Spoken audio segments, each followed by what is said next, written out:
Good science, by definition, allows for more than one opinion. Otherwise, you merely have the will of one man, which is the basis of cult. If it's not in the frame, it doesn't exist. I'm as mad as hell, and I'm not gonna take this anymore! I'm funny how? I mean funny like I'm a clown, I amuse you? Where you been?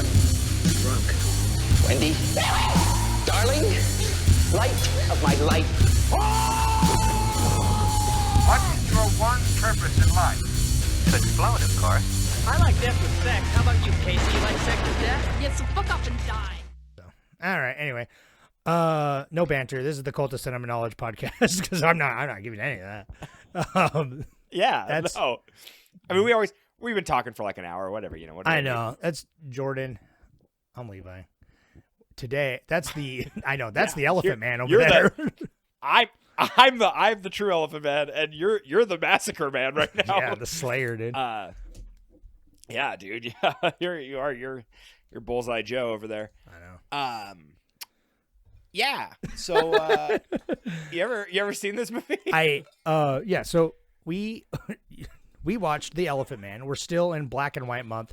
Thank God, because honestly, as good as Clerks is in the black and white, but it's just like the cinematic Victorian era here. I was so there for it, the black and white. I'm just only gonna watch black and white movies from now on. I'm a fucking snob. It's beautiful. Well, the funny thing is, this came out the same year as freaking Raging Bull. I know they were up against each other because I saw that this was nominated for like 8 Oscars and didn't win any. You know, it didn't win any, dude. And I can't believe. I mean, I don't know. Raging Bull. It didn't even win that. Probably that better. Yeah, Raging Bull's a better movie, I think. But it's I have seen this movie, actually. I saw it, and I'm surprised because I felt like I didn't remember it really. You know what I mean? Because I watched it back in that golden age. Yeah. You know, it's been like 20 years probably since I watched it. I watched it when a young teen. I watched it when I was really young. Yeah, I was like 14 or 15. And I was surprised watching it now how much I remembered.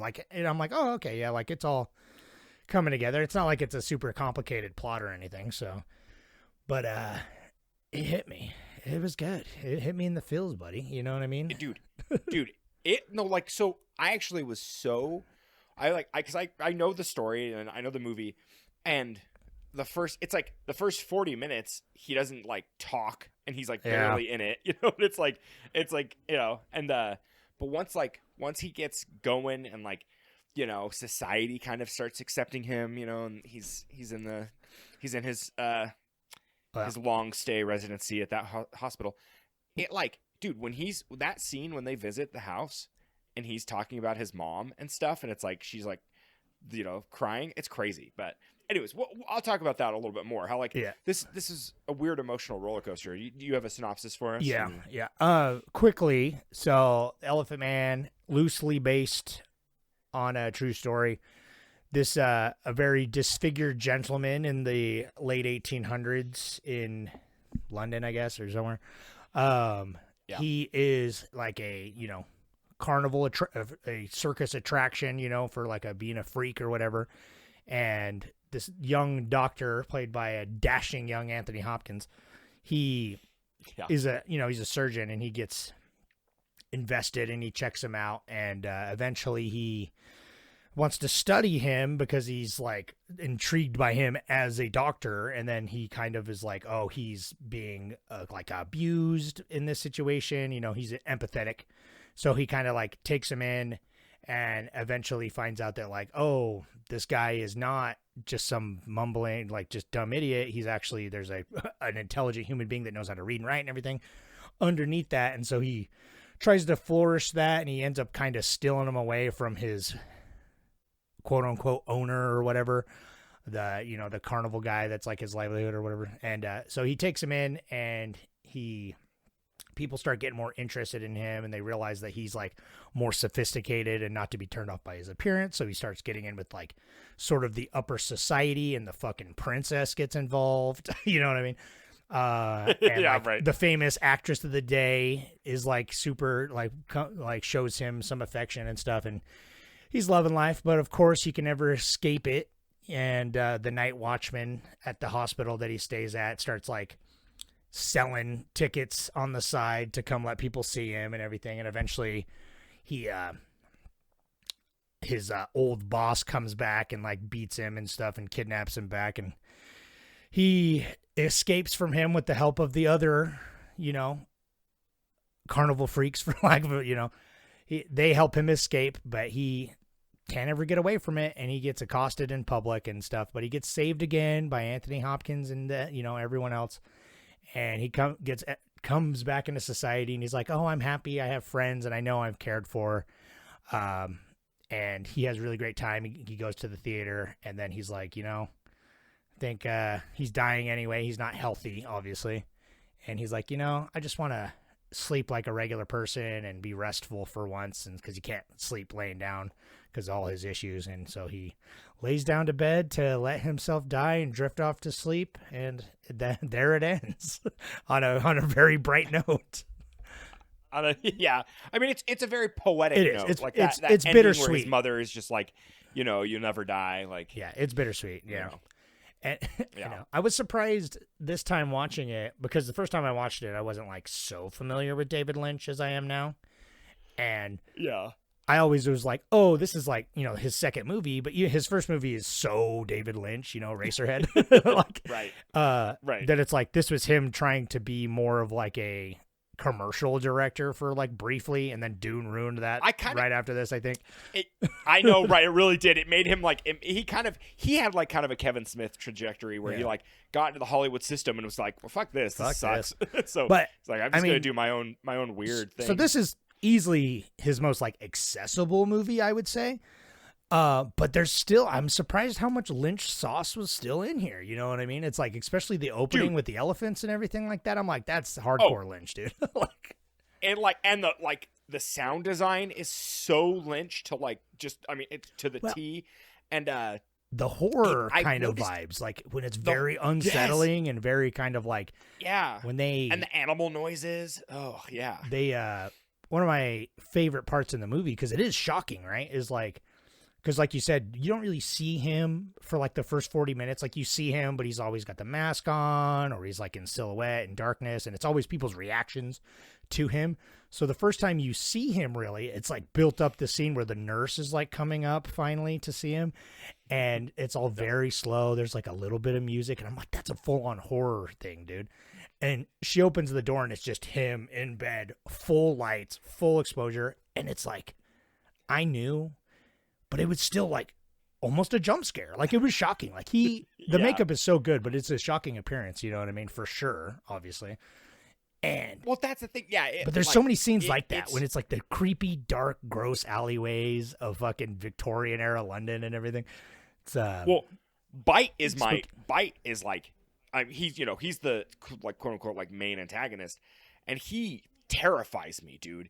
He's the guy, like, I'm surprised he didn't try to like boil him and eat him. Like he was such a weird like drunk that was just like, he's like, I love you, you're my livelihood, I love you, and I want to kiss you, but I can't kiss you because I'm too drunk, and I'm gonna like freaking. He's like, I'm gonna boil this little child if you don't come back. I know. He's like, you're mine. Like he terrified me. Yeah, I knew how it ended. Your first song. But it's like I kind of forgot that angle a little bit of him like coming back, and he like pays for the other viewing and steals him back essentially. Yeah.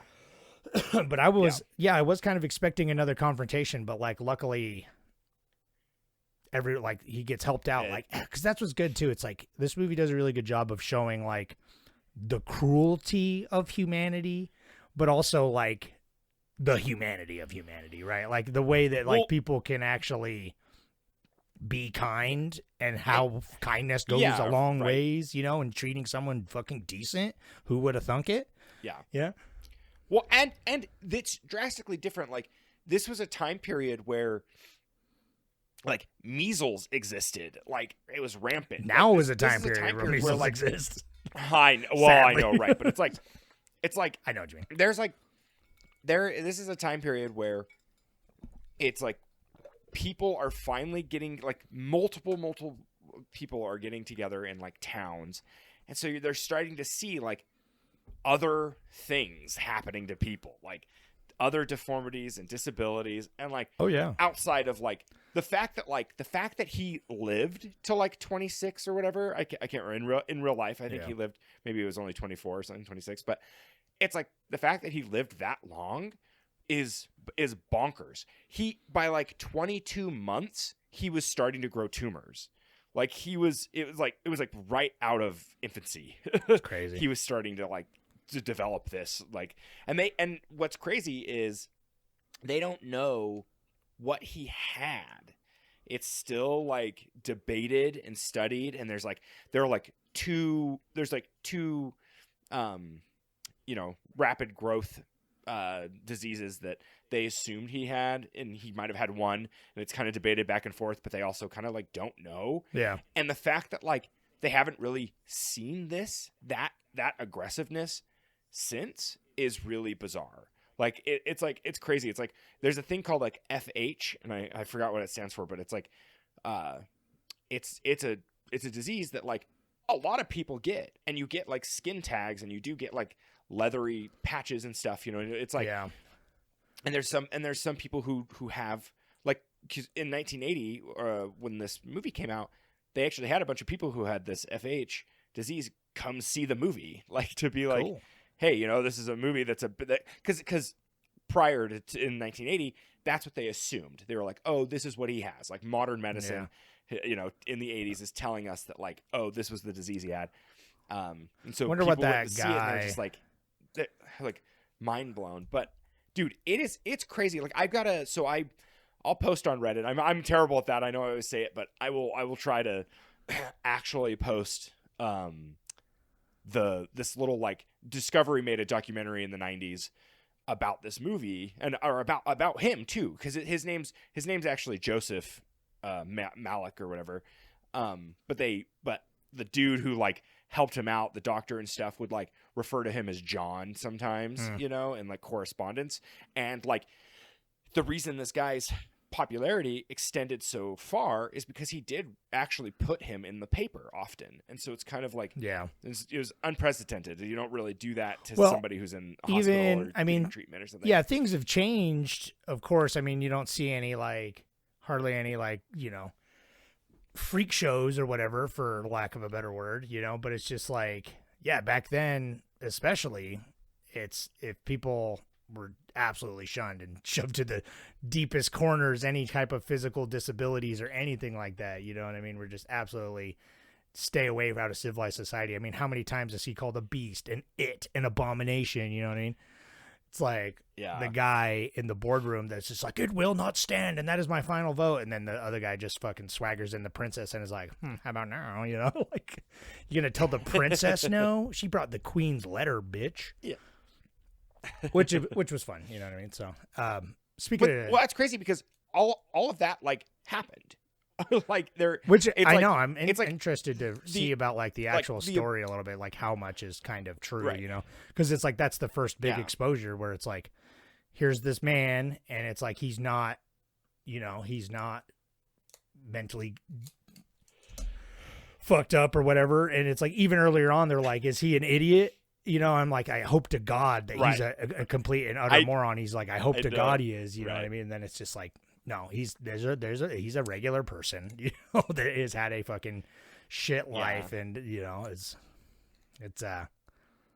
good. I don't know. And speaking of, well, that's actually the if you want to actually feel better though, in real life, he actually had a pretty like mundane life. Like when he was a carnival worker, and there was very little abuse. I mean, there was probably the standard of abuse that exists today. We would probably be like, oh, that seems pretty abusive, but it wasn't as it's portrayed, where like Bite is just this like rampant drunk that's like totally you know, just like treats him like his you know, he owns him, and it's like you know, beats him like a dog, you know, all that stuff. That didn't really happen. He worked with him, and the dude who actually like took care of him, quote unquote, he was like a sober. He was in the Tempest movement or whatever, and so he didn't like, I don't know. The abuse probably existed for sure, but he used him as like a tool. You know, it's like he exploited him for sure. Yeah. So that exists. Well, but it's like what's oppressive? He's like, he worked. He made him money.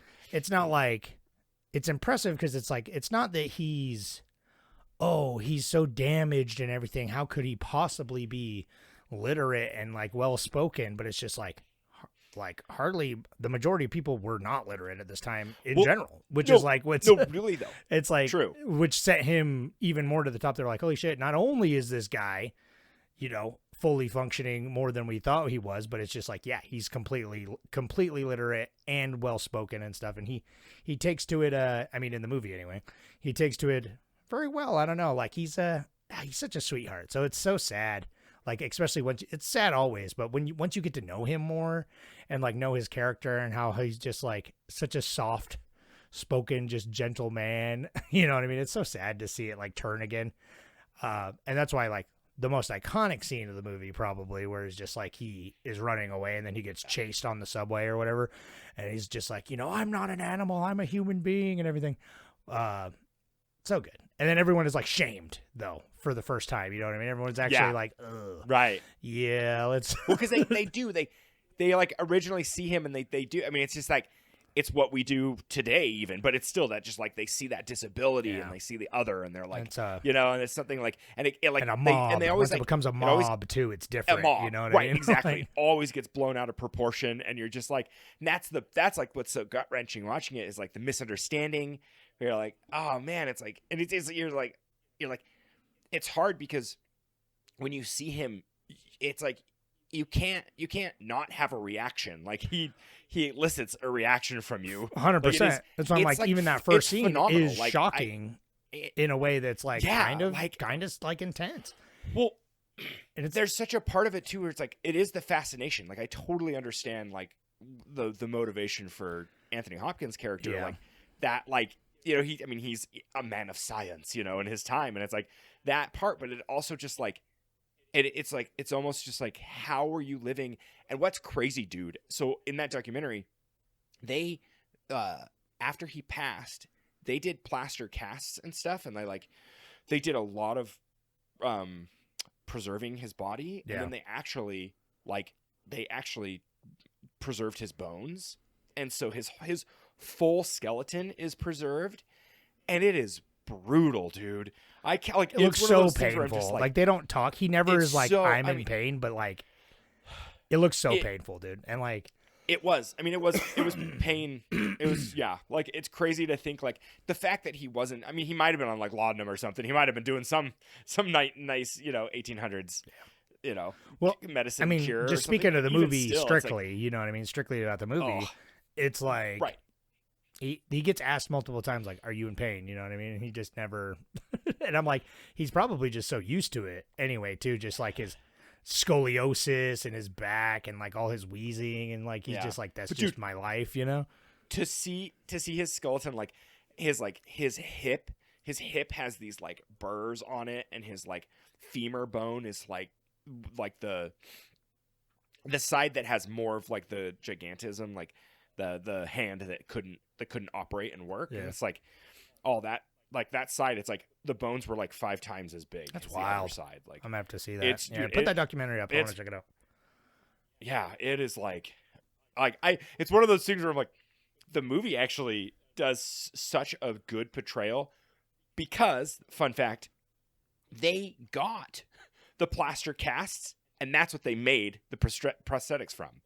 They like all the prosthetic work is actually made from his skeleton, like from his body. That's intense. And it's like that's cool. That's it. That's intense. And what's crazy is I always love this too.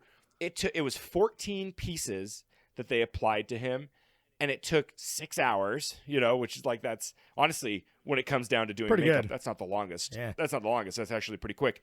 But what they would do is he'd get there at like 4 a.m. and then they'd start shooting at noon, and then they would shoot until midnight. So they could get as much shot with him in Makes prosthetics sense. as possible, because it took another 2 or 3 hours to take the prosthetic off. Yeah. And because of the prosthetic, because of the damage it did to his body when he wore it, they would have to alternate. He couldn't do the prosthetics 2 days in a row. Oh, really? Because it would it gave him, it would just, imagine for like 12 hours, you have to be in that gait, you have to You have to have his like his so whole much on him. It probably hot persona. as hell, And too. it's like, oh right, yeah, no, hot and Which- very restricting. Like which- it's so claustrophobic. That's the part I'm like, 100%. Yeah. Speaking of John, like I was saying, is shout out to John Hurt, man. John Hurt yeah, absolutely crushed in this. And it's like, obviously he's unrecognizable. I always like John Hurt when he pops up and stuff randomly. But yeah, I don't know. He was so good in this. And it's like he really Oh, dude, the acting is so amazing. Like, between both of them, it was great. Anthony Like, Hopkins always crushes, and it's so good to see him. Like I haven't seen. It's been a long time since I've seen young Anthony Hopkins, and so like the first scene where it's like literally like the first or second like after the montage at the beginning, the like first shot where it's just like he's at the carnival and he like turns around and I'm just like, who's this young dapper man? It's like I'm used to. I haven't seen. I swear to God, it's like this is 1980. I swear to God, 1990 happened, and Anthony Hopkins immediately became just. It's like he was Hannibal Lecter, and then he was an old man after that, like forever. Yeah, Like, right. And in Hannibal Lecter, so it's like in this movie he must be like in his 40s in this movie. He just looks good. Yeah. Because it's like I swear to God, in Hannibal Lecter, like in the 90s, I swear he's in his 60s already or something. At least, I yeah, swear he's got to be like in his 50 50s or 60 at least, right? Right. Right. I mean, Yeah. he's like 100 now. I don't even know how old he is. He's like 90 though. Yeah. I mean, I know. he's We'll still do crushing knock on it, dude. wood. I know. That's why I was like, Yeah, everyone we else always- is dead. It's like Lynch is dead and John Hurt's dead, but fucking, I know, but he's still crushing it. Anthony Hopkins, I mean, he fucking. Did you ever watch The Father a couple of years ago? It came out. No, I didn't. I really wanted to, but it looked very sad. It is I didn't know if I could handle it. soul crushingly sad, but it is very Yeah, good. I know. It looked. Yeah, it looked brutal. But yeah, but he so, dude, always is good. so speaking of like intense emotions, I want to talk on that scene again with the like when this is a really good movie at expressing the like complex emotions of dealing with somebody with like a disability, which I know like we live in such an ableist society, and so that's like also it's like hard to do that. But in this, they do a good job at like not sugarcoating it per se, but just like including him, and like talking to him, and it's kind of one of those things like it took them a while, to like warm up to him. Yeah. But then once they did, they're like, oh, we see you as equal, like that kind of thing. But they never really like ham fist that, which is nice. But the freaking that scene when they're in the house and he's like, do you want to see my mother? And they're talking like they're showing each other pictures. They're talking about it. And like when he's like, I don't think, he's like, I must have scared my mother off or something, when he just talks about how he's like, I'm so grotesque. And like, she just starts crying. And she's like, dude, as I was watching it, I was like, God, this is like I'm so emotional in this scene. I was getting it choked works up so well. When Like Anthony Hopkins' wife comes in and is like, hi, it's good to meet you. And he's like, and he starts crying and he's like, no woman has ever like, I don't remember the last time a woman looked at me with kindness and not fear, or disgust. And it hits you. I don't know. It hit me. I'm surprised at how much it hit me because it didn't even seem like it was an emotional scene. But when he, it wasn't over the top. Yeah, no, yeah, it could have been, right? Like I feel like if this was made now, like it would be really like, my God, like very it would be so savior, bad. like they are like saving his butt and like really helping him out. But it's just like, I don't know. It's like he does it all himself, and it's just like he needs a hand, But it's interesting. Well, actually, that's what's crazy, dude. We'll talk about that. He made those models, and they were like not people John during Hurt, the time. the actual guy, right? No, the actual. You keep telling me about the actual John guy. Hurt, I don't know about the actual guy. You gotta let me I know. Well, I'm mixing. I'm talking about the movie. The fact that like.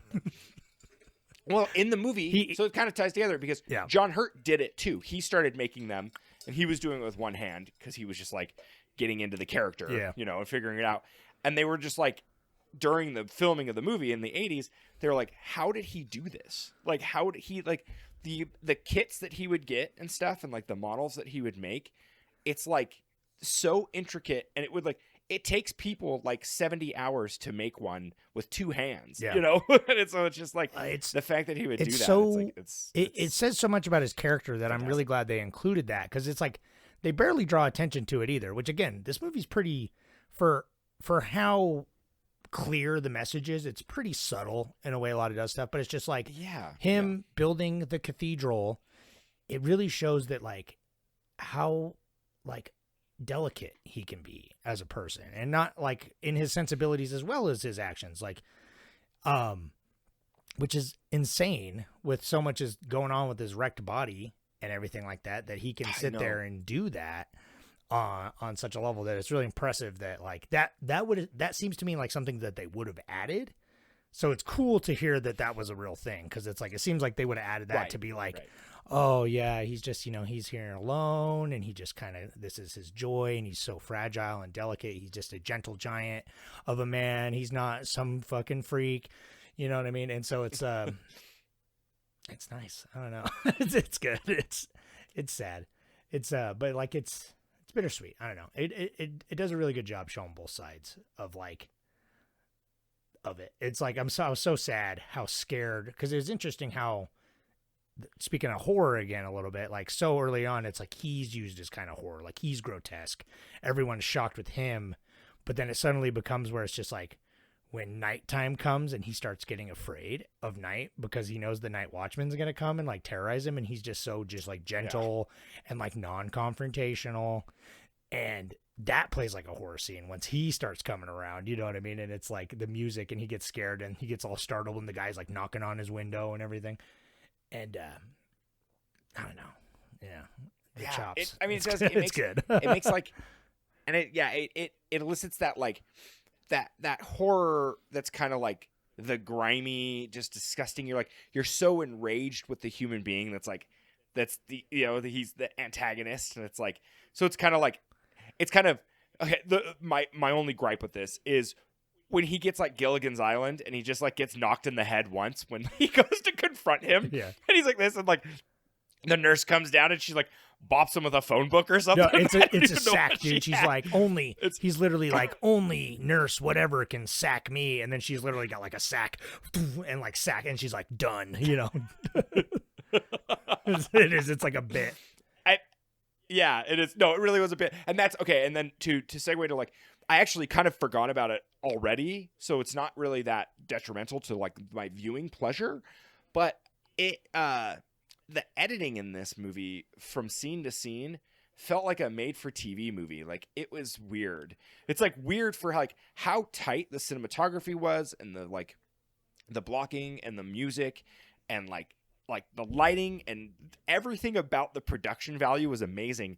But then when it comes to like the editing, they would have like a swipe, like a black swipe thing, and they'd have it like end in the middle of a scene, and then it'd be quiet, and then you could hear like the sound stage. You know how you, like at the end, like it's like the monologues, and then it's like they didn't cut the mic, and it's just recording like audio, and you can hear someone kind of like creaking in the studio, and then it slowly fades out, and that like feels, in the middle of something, like they just said it. The amount said of a word, crossfades feels very David Lynch, though. David Lynch likes a good crossfade, but that's true.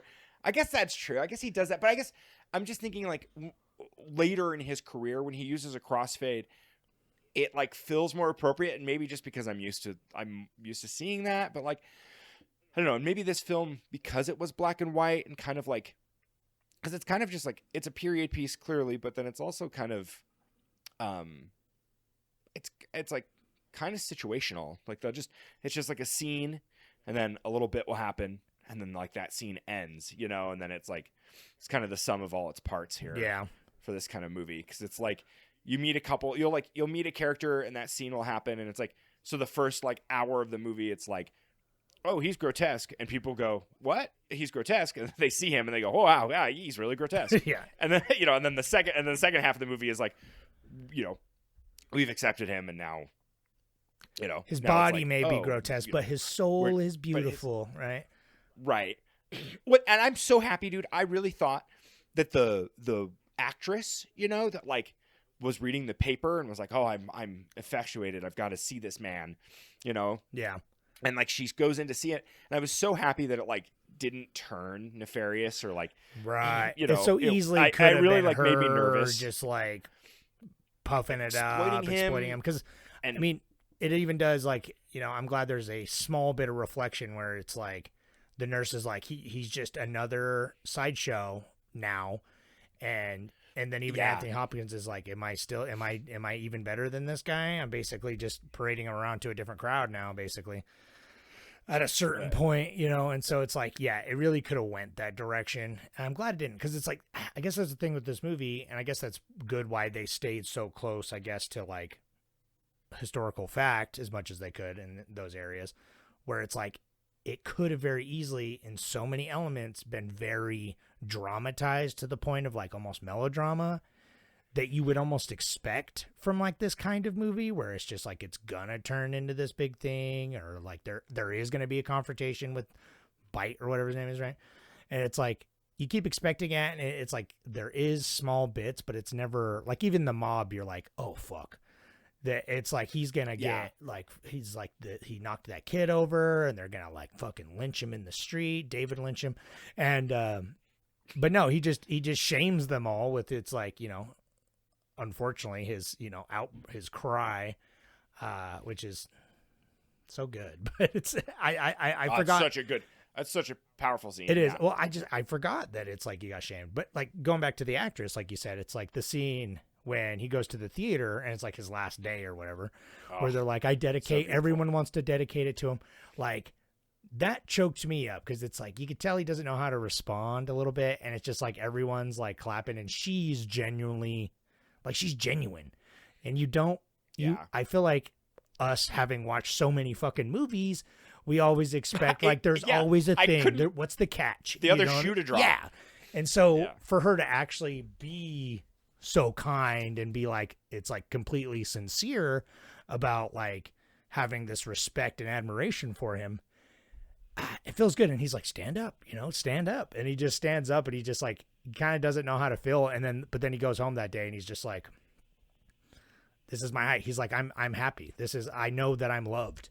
He's like, I know that I'm loved, and that's all I'm full. My life feels full because I know that I'm cared for, you know what I mean? And I have a friend. Like, seeing him finally call Anthony Hopkins' character, like, he's like, my friend, and they hug and everything like that. And I'm just like, oh yeah, that's right in the heart. My on the top, one of the comments on Letterboxd says, I'm used to David Lynch fucking with my mind, but this time he fucked with my heart. And I'm like, that's what it is, because it's like, it's very straight. I wish my wife would have watched it, because I feel like she would have loved it. But again, she watched like one frame of it and is like, I'm out. Even though, which is crazy, because we got to talk about Black and White. Like, this movie, well, it kind of segues into Money Minute a little bit, but it's like the black and white in this is so rich. It looks so good. Like, every time they're on like the the streets and like the like foggy alleys and like all the, like, when there is transitions, like you said, there's not a lot of transitions in between. It just kind of goes one scene to one scene. But like when it is, it's just like the smoke billowing out of the chimneys. Like, it's very much like we're all products of our environment, and it's like all this kind of thing, you know. It looks that period. It looks so good. I don't know. I love it so much. I'm glad we went black and white so bad, because I'm like, I love the look of it deep, so dude. much.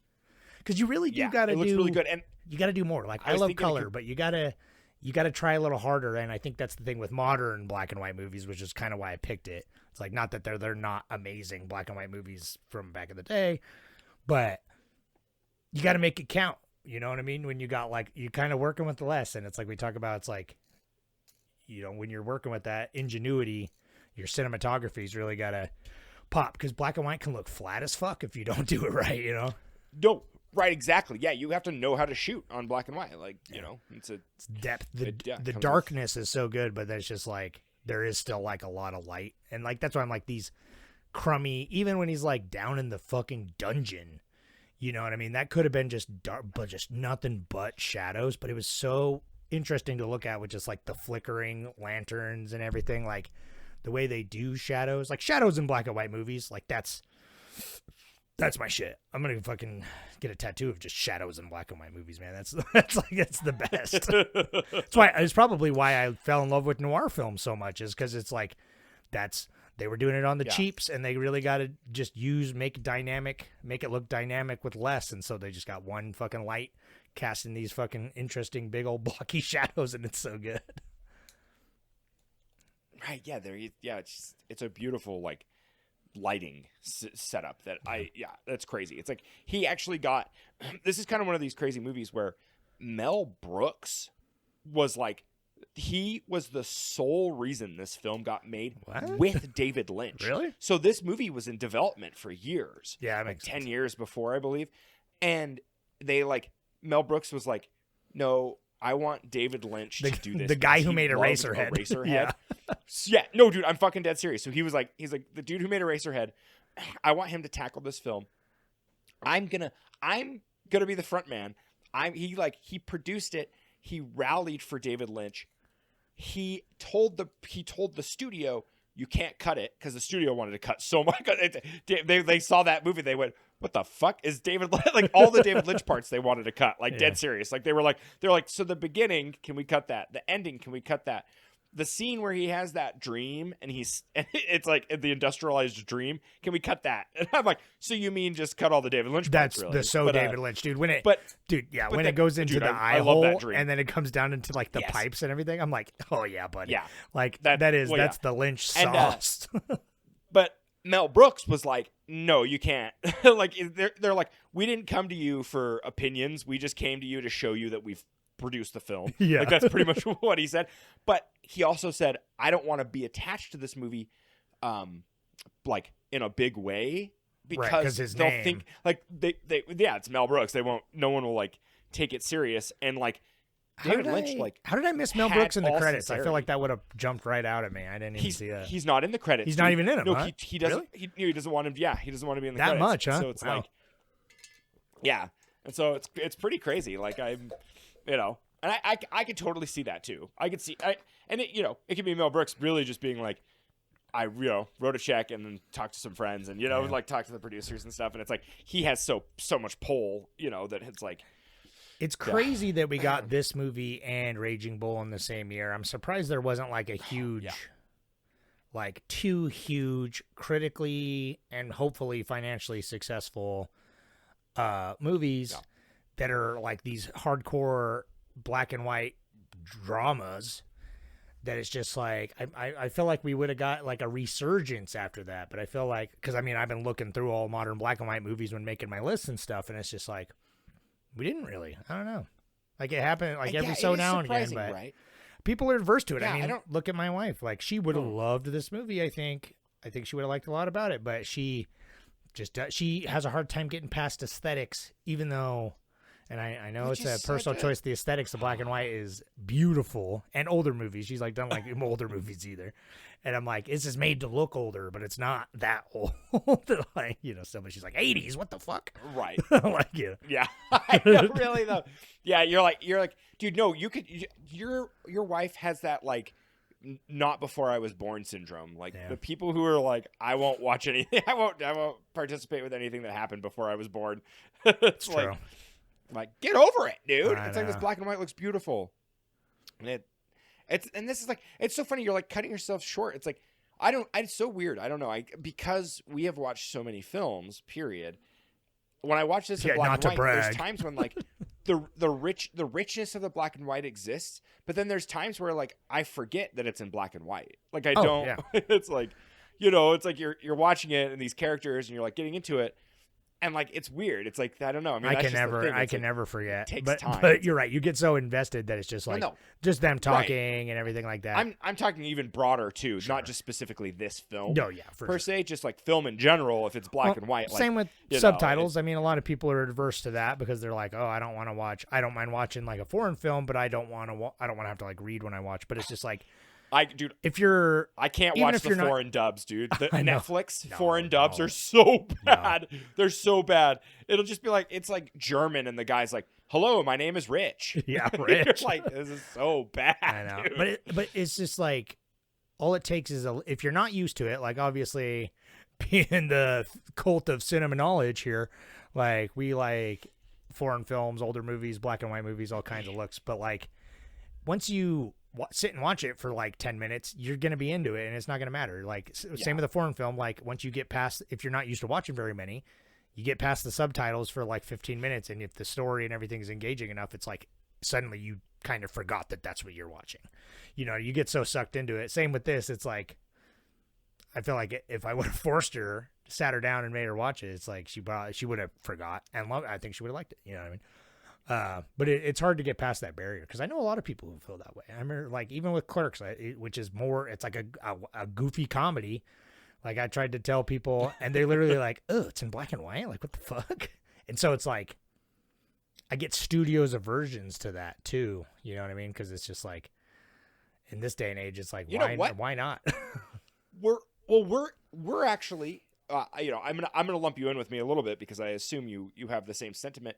But we're existing in the transition to where digital and CG, that blend and that mix is becoming so like saturated now in all films. Like I'm thinking like an Avatar type or an Avengers or like, you know, bigger.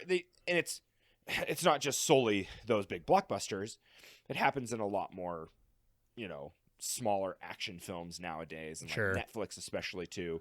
Very shot like on sound stages and stuff with like so much heavy CG that it actually is kind of off-putting for me. And like I don't balk necessarily. The same. But it just looks. I don't know. It's just not dynamic. So, like a lot of we do say it's like the Netflix look. Where it's just like they got the same digital camera, they got the same like everything has to be lit 5 too. lights. It's like and it's crazy how like I guess it's because we know that how like commodified that is, like how much like an actor's getting paid to be this well lit, you know, and that's like that exists, you know. It's kind of crazy that is such a big like component to it, you know, and so it's like, you know, that's why we like it. But I mean, we're just biased. It too. is, we are. Films. And I know it's harder than it looks to make. You know, not everyone's Roger Deakins. Oh, but sure, yeah. It's I don't know. I do feel like a lot of times that's, unless you're like a cinephile, that's like thrown kind of by the wayside. You know what I mean? It's like a lot of people, they're like, oh, I don't care. I only want a good story or whatever. And I'm like, that's fine. But I guess we do pay more attention to like the craft of filmmaking, where it's just like all the elements kind of come together, which, you know, the cinematography and the score and everything. Which, speaking of the score, the score was very minimal in this, but the carnival music, something about like all the score, like the slow swells and stuff were really good. But like every time the carnival music came in, it was creepy. I don't know. This movie was like so super creepy. Sweet and like heartfelt, but like creepy. I don't know. Did you see Freaks? From like no, 1930 or whatever. I put it on a list before. It made the short list for Horrortober last year, so we ought to do it this year for sure. Because it's like, we should put it on because it's David Lynch got a lot of I'm sure from it. Well, like, you know, clearly, like it's good. There's a human fascination. I mean, we talked about it earlier. It's like some evolutionary thing where it's just like you see someone. It's like a body horror like thing. You see somebody that has like a very physical disability, or they're like missing limbs or something like that. Like us as humans, we automatically see that and we have a reaction to it. You know what I mean? And so it's just like, obviously a lot of us hopefully know better now that it's just like, it's not that big of a deal, but it's just like, you still like I have to tell my kids like, don't fucking stare. You know what I mean? Things like that. Like, you know, that's a person. They're just living their fucking life at the Olive Garden, you know, it's like whatever. But you never know. I mean, I saw some guy at a hockey game not long ago, and he took off his hat for the national anthem. He had like a second head under his hat, and it terrified me. You could see his brain. Oh no, dude, he had like a fucking like baseball sized just glob on his head, and it startled me. But I'm like, he's just enjoying the hockey game, you know what I mean? But it's like, there's a visceral reaction. But that's what it shows you. Yeah. It like early on, he is the thing to be feared, and then later it's like it transitions. It's like, you know, then you feel for him and you feel the things. It does a really good job like bringing the empathy and making you suddenly. It's like you're fearing for him instead of fearing of him. you know. Right. And it shows the passage of time pretty well in that, where like It does. I love when they take him to the other country and they're just like they're like, you're treating him terribly, you know, when he like has him up on the soapbox and he just falls off and they spit at him. Yeah. Like, They're just like, this sucks. Like, obviously, like, it's inhumane. Like, you know, like, right. Yeah. Like, you know, and they do it. It's like his hair gets adapted a whiter. little bit, His hair starts getting whiter and everything. Like by the end of it. Yeah. And it's like showing his like obviously not just the age, but like his his deteriorating health. That's, you know, dude. Like so. Back to IRL, it's like he really like they developed so rapidly, you know, through his life, and like they were that's not what killed him, because he actually did, you know, like theoretically, I guess, take his own life, if you will. Like he did sleep like a normal person. is that how he actually died too? Though that's actually how he died. that's yeah, like, so it is poetic. He though. really it's like couldn't sleep, dude. It's like crazy that he wasn't able to like just lay down. Just and him sleep looking. normally. It's almost. It's not cruel, I guess, but like the picture, the drawing in his room that's like that he obviously wants there, but of the like peaceful woman sleeping in the bed, and he just like is looking at it like he's like, that's what I want. And then at the end he looks at it and he's just like, I'm gonna do that. And then he lays down and he's just like choking. You're like, oh my god. Like, it's brutal. Yeah, that's effectively what happened. It just killed him. But it's like it's so poetic too, where it's just like he knows his life's come to an end. He's had a hard life, but it's like he knows he's like, this is the peak. He just got a standing ovation at like the theater by a bunch of people of his peers. He has friends. You know what I mean? It's beautiful. So it's like when it ends, and then it's like, yeah, like his mom, the poetry or whatever, and the super David Lynch like stars, right?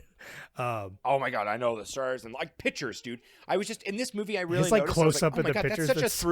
That's such a through line of David Lynch. He loves pictures and like everything, like Mulholland Drive, Twin Peaks. Yeah. You know, it's like it's always a photo, and he'll like do a close up, and like his so much importance of people in photos. Like it's beautiful. I love it.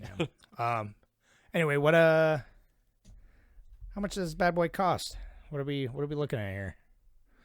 Yeah, so it's like it's a little like disingenuous to compare this to Clerks in its look, sure, because this was $5 million. Well, Clerks was trash. Whatever film they found laying at the bottom of the trash can, they got thrown out of the back of the studio. Practically, it was probably the ends of this movie. Yeah, honestly, they got whatever, you know, like, because it's just like, yeah, he got black and white wherever he could find it.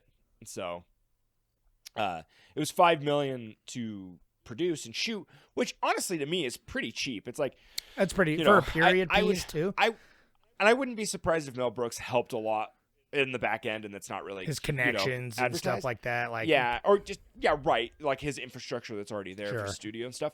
But what's funny is David Lynch tried to make the prosthetics himself, and they were so bad that they were like, sorry. Of course, I imagine him just toiling with just like chain smoking cigarettes, of course, just toiling, yeah, of course, and making like, yeah, what do you think about this? It's just like this clay blobs, and it's like just the Eraserhead baby, but big, you know, like. Yeah, no, literally, that's like, I guarantee it. He was like, yeah, he's like, I got to do this, you know, I got to do it myself because I like to create that. But then, yeah, I don't know. Anyways, but it made over 26 million. Nice. In box office, so it did great. And like you said, it got nominated for a bunch of awards, and so it was financially success, critical success. I think it's great, and I do think it is funny that it really did. It was that classic, that step up. Well, dude, this happens today. A fucking indie director makes they pop off on a great movie, then they get a Star Wars or they get an Avenger, and then they and they start making those. Instead of a Star Wars Avenger, they need to give them a fucking a gritty black and white period piece drama. Like, you know, well, I was just thinking, we really need.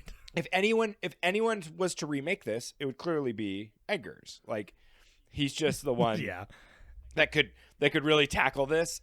I would hate for it to be remade. It's like, I'm glad that it hasn't. Like, I don't know. This feels like a movie that it kind of feels like a movie that, like, I bet you it's been floated around a bunch of times where it's like, oh, let's like, because it's like I could see this being remade and almost like that of like a Prestige or something where it's like it feels richer in its like period piece. Who's the new? You know, like who's the new Elephant Man? Fucking Zac Efron? I don't. You know, I mean, with all I this don't know. plastic Yeah, surgery, like, maybe he's- they wouldn't have we're, to put anything We're on so him. old, dude. Zac Efron's not even the kid anymore. I It'd be who played Frankenstein in the new Frankenstein movie? I forget his that, name. That kid. Yeah, I mean, yeah. Euphoria. He was kid. still too hot. They should have made Frankenstein Or look more like the know they Elephant would. Man. Like that's. I know he did. No, that Frankenstein. All the Frankensteins were pretty sexy, honestly. I know. Dude. Yeah, I the, tell you. Where's like, the freak ass Frankensteins? That's what I need.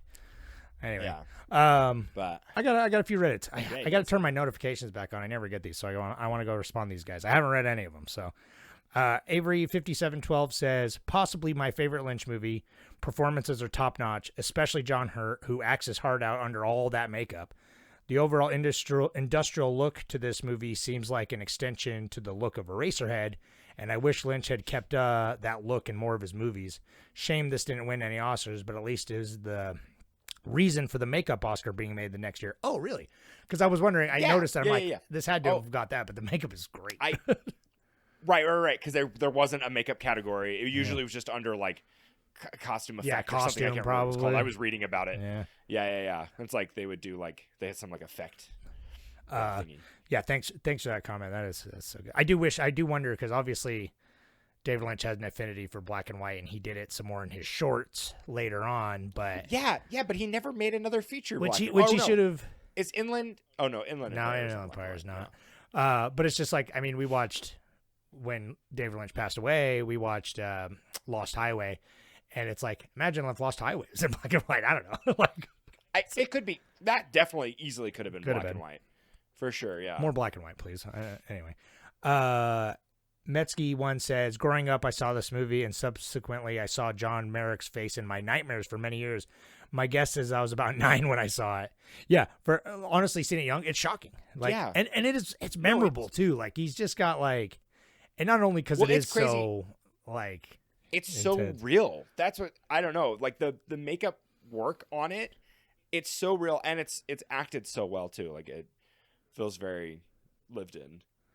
Clones of People 2 says, second watch of this. I saw it about 10 years ago and I liked it a lot, but I did not remember it too much. I think it's safe to say that this is one of David Lynch's best films. For a surrealism director, this film is so grounded in its filmmaking, but he's using surrealism techniques to manipulate mood and emotion. I noticed how the sound design incorporates the noise of Victorian industrialization, and it's amped up in the scenes to a nauseating level where we see the Elephant Man, in quotes, but it's absent when we see John Merrick. Oh, yeah, good call out, man. I thought about why Lynch would put this film in black and white, and while it does feel suitable to the makeup to make it for the era, I wonder if it was also due to Hurt's makeup. I imagine it would look pretty grotesque in full color and might end up become even more of a focus and make it harder to humanize him for the audience. Great film. Yeah. In my opinion, Lynch's second best behind Mulholland Drive. Good comment. No, yeah, we mentioned briefly the sound design earlier, but it really, the way the industrial sounds and like just like even, I don't know, like you think they would have wanted to like it's tone so down. Squishy. Yeah, like tone down like him, like his like slurping and stuff like that. You think they would have like not wanted that, but it's like the way they did everything and like just the clinks and the clacks were like very, and they got everything got heightened up. But it's like, yeah, when you're worked up.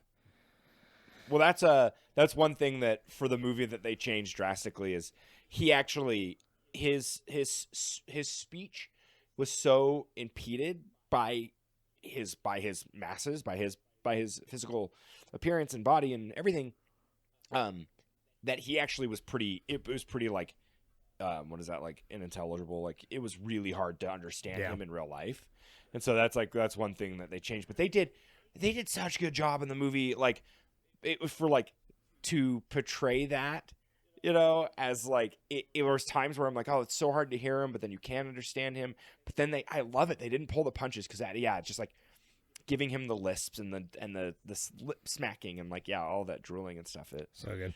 Yeah, it really ties it together. Yeah, thanks for that comment, man. One more.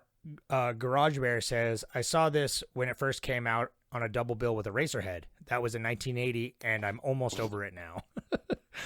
Yeah, dude, hell yeah. How cool would that be? That's great. Yeah. That's a really good. That's like a That's a lot of Lynch, buddy. That's a lot of Lynch. But like in you know. 80 on a like because it's like now it's like I would pay good money. I mean, I would have to travel. I mean, obviously they still do it to see a movie projected on film. You know what I mean? It's like seeing movies shot on film is like few and far between even these days. But like, I haven't seen a movie projected on film in so long. You really got to go to like a theater in like LA or something that just does that. But it's like it's been fucking years since I saw a movie projected on film. But I feel like both of these right when this came out in 80, ooh, that'd be good. So I'm glad you got to see that. That's good. Yeah.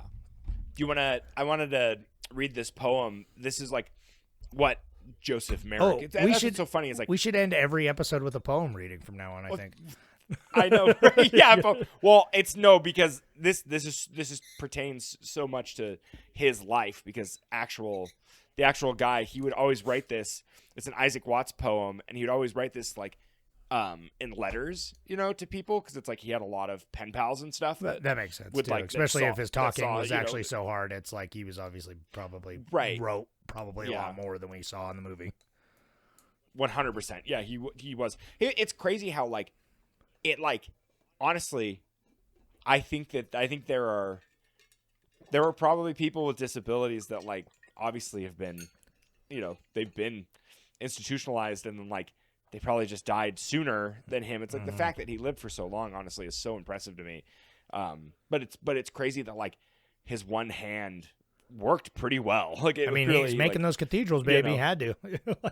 Yeah, and he was writing. He was able to write. And so in letters he would write, but he'd always put, "'Tis true my form is something odd, but blaming me is blaming God.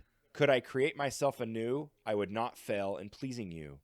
If I could reach from pole to pole or grasp the ocean with a span, I would be measured by the soul, the minds, the standards of a man." That's good.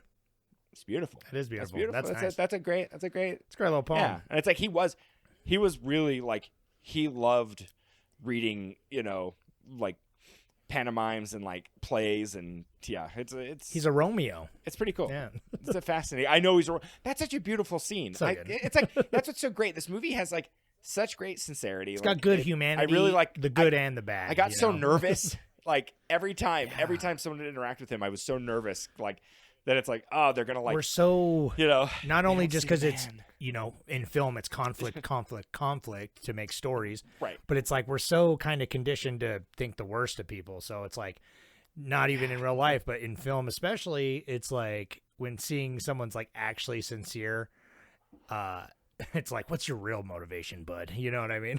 So I know, yeah, and I think that is true. Yeah, it's like I was waiting for it to become sinister, you know, like more. You know, and Lynch is kind of, I don't know. He's not that like, if John Waters directed this or something, he'd be a little more abusive, I think, to his characters. Sure. But I'm just trying to think like Lynch isn't that abusive to his characters. He's just mind fucky. He's like, well, he gets it. He shows you mind. their internal abuses, right? Yeah, that's right. Different, and he does a good job in this one. So, yeah. Elephant Man, pretty beautiful, guys. Good. Thank you all. Pretty good. I know, yeah, I loved it. Do we have what? We have one more black and white or two? I think one more.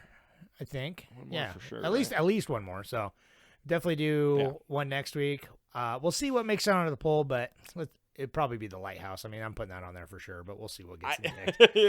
I honestly just The Lighthouse 5 times. I'm shocked that I didn't think I almost didn't put Elephant Man on the poll, and I put it on there kind of like last minute because I thought for sure Schindler's List was going to win. It's Schindler's List. And then even Roma's got like a pretty big kind of, and it's recent, you know what I mean? And so I thought for sure like one of those movies would win. But Schindler's List got like literally like one vote on both polls. Like nobody picked Schindler's List. It is crazy. Yeah. Which I'm really glad for because I didn't pick Schindler's List because A, I thought it was going to win, but B, I'm like, I need to see it and I really want to see it, but it's just like this movie was heavy, but I'm like, oh man, Schindler's List. It's like, I don't know. I know, One right? day. Schindler's List I is know. a lot For shame. different. For shame. I know, on yeah. me. Well, we've got to do like a heavy month, like of just like Again. nothing, But then like come and see. But it is going to be, that, it's soul crushing. They ever watch Irreversible or something? yeah. So. Yeah. House of All the Fireflies. right. So, All right, guys. yeah, Thank you all. Thanks for listening. Go to the Reddit and the YouTubes. If you're on the YouTubes, hi, and go Hello. vote And on what movies we watch. Or gonna- if you have a suggestion, if you like see what genre we're doing for the month or whatever, and you want to see something on the poll, throw it in a comment. I see them, and I'm happy to put them up there. See if you guys want to watch more stuff, or if you even have like a genre we should watch. I mean, next month we'll probably do best of 2025 because we usually like to do that at the start of the year. So. Right. So I was thinking best we should movie do this year. like a Sundance month too, just like all movies that were Sundance movies. That'd be good. Yeah. It's like just to say goodbye. Yeah, maybe we'll do that in March. I know. Goodbye. Yeah. All right. Speaking of goodbye, Thanks, guys. goodbye. Goodbye. Patreon. Yeah.